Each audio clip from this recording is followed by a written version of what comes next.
Sharon Horne-Ellstrom here. Brainstorm one communication challenge area to soap and supersize your business. Starting tomorrow, we are going to brainstorm an area, pick an area today, and then we're going to work on it and apply the SOAP framework. SOAP framework is a simple 4-step process to deal with any challenge, any problem, any improvement area, any goal. And I cover it monthly I guess for the last 4 years. Every month we talk about it at least one time and run through it through a 4-day period to help us to internalize and make it our own, make it a process that works for us no matter what the situation or the circumstances. So what are some ideas of where we could brainstorm? Number one, I say look at business problems, business challenges that come up repetitively, and you will almost always find that there is some place where communication either gets bogged down, isn't effective, or there's some misunderstanding. Those are key areas to work on and apply the SOAP framework in your business. But there's a lot of different areas. I'm for the Be a Better You annual challenge, brainstorming in 7 different areas because they tend to be the most common ones that come up whenever we're looking at challenges, especially in the area of communication. So first and foremost, public speaking. Do you need to be a better public speaker? Worked with an executive manager and department head who had to do quarterly reports and quarterly presentations and meetings in front of the entire leadership group. And he had great information, but nobody listened to him.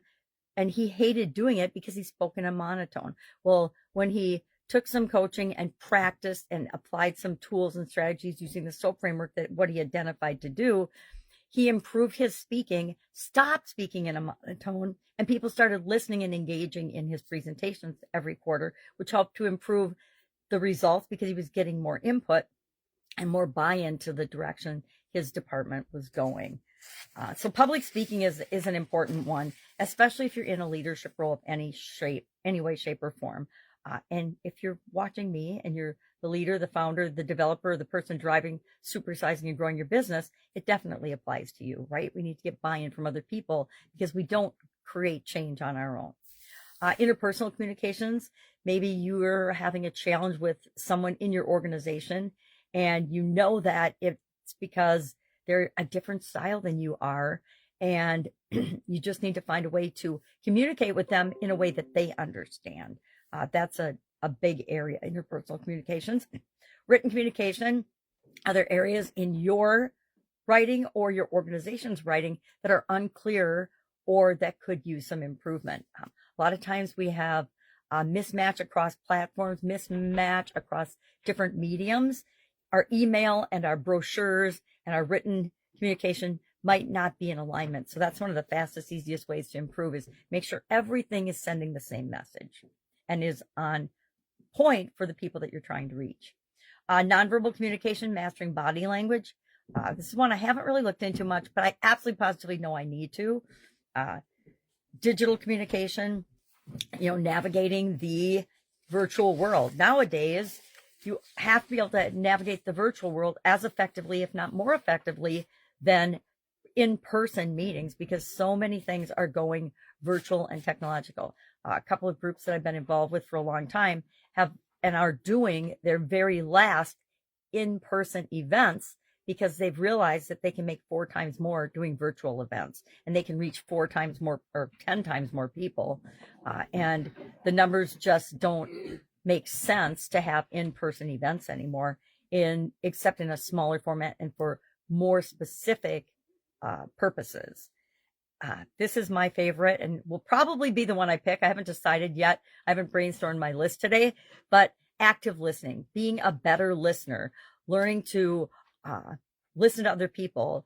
And again, I say this often, the reason we want to be better listeners is to respect the other person, but also for us, because people will tell us everything we need to know if we actually open our ears, remove our filters, and listen to what they're saying and where they're coming from.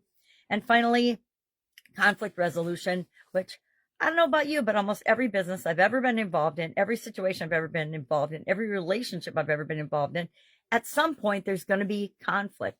And how we handle that conflict is critical. And conflict resolution comes down to, I'd say 99% of the time, one of these forms of communication or a form of communication. Are we listening to the other person? Are we responding in a way that respects them? Are we paying attention to what's really important to them, or just waiting to respond? That is back to active listening again.